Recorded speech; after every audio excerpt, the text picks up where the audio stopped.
nazywam się Karolina Wanecka, pracuję w firmie Ronson ponad 7 lat. Pracuję na stanowisku koordynatora do spraw serwisu. W najnowszych projektach Ronsona jest taka usługa jak opiekun inwestycji. Co to dokładnie znaczy? Czym się zajmuje taka osoba? Opiekun inwestycji to jest osoba dedykowana do danego projektu, która ma za zadanie w pierwszej kolejności pomóc klientowi odebrać jego zgłoszenie, stawić się na spotkanie i zweryfikować ewentualny problem, który jest. Do zadań takiej osoby należy również pomoc w innych kwestiach typowo już wykończeniowych. Jeżeli jest taka oczywiście potrzeba, klient może złożyć takie zapotrzebowanie, wtedy taka osoba przyjeżdża i pomaga rozwiązać problem. Taka usługa już ma miejsce po odbiorach. Jak to wygląda? Tak, jak najbardziej. W momencie przekazania wszystkich mieszkań, właściwie to jest taki moment, kiedy już klienci zaczynają mieszkać w inwestycji.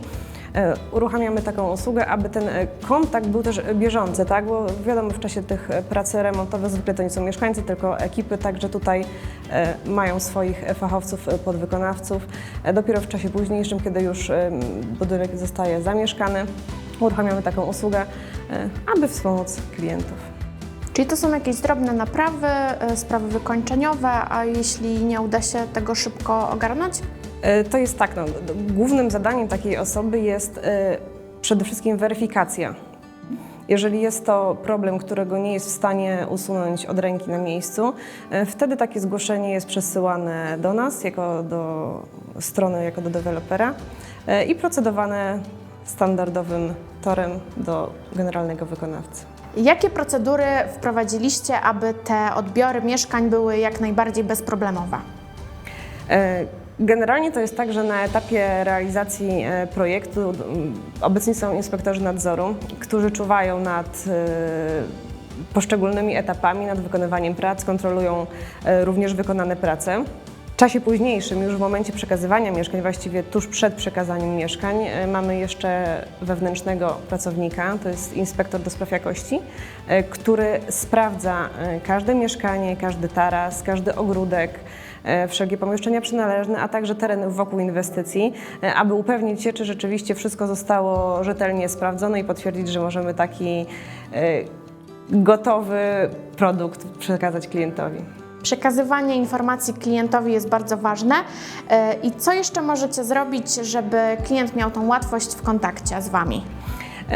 Aktualnie jesteśmy w trakcie wprowadzania nowego systemu, w którym dostępnym narzędziem będzie tak zwane e-book, czyli elektroniczne biuro obsługi klienta. Dzięki temu właściwie tuż po podpisaniu umowy klient będzie miał stały dostęp do swoich dokumentów, będzie mógł na bieżąco monitorować, śledzić swoje sprawy, zgłoszenia, a nawet wpłaty, których dokonuje. Dodatkowo kilka miesięcy temu wprowadziliśmy infolinię skierowaną do poszczególnych działów obsługi posprzedażowej. Dzięki temu klient bez problemu może zadzwonić, połączyć się z danym działem i rozwiązać swój problem. Przede wszystkim najważniejsze jest dla nas rzetelna informacja, która jest przekazywana dla klientów, bycie w stałym kontakcie, doinformowanie w każdym możliwym sprawie, przedstawienie wszelkich rozwiązań, tak aby klient czuł się zaopiekowany i cały czas dostawał od nas feedback dotyczący swojego zgłoszenia. Jakie są najważniejsze wnioski, które wyciągnęliście z dotychczasowej obsługi klienta? Uważam, że nie chodzi tutaj tylko o rozwiązywanie problemów.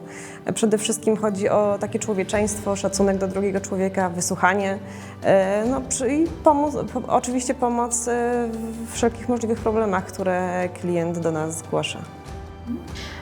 A jak dbacie o nawiązywanie takich długotrwałych relacji z klientem? Taka więź właściwie między nami a klientem zawiązuje się już podczas odbioru mieszkania. Wtedy budujemy, właściwie zaczynamy budować tą relację, która właściwie do długiego czasu po odbiorze, właściwie do czasu zamieszkania przez klienta jest pielęgnowana. Przede wszystkim przez informacje i stały kontakt.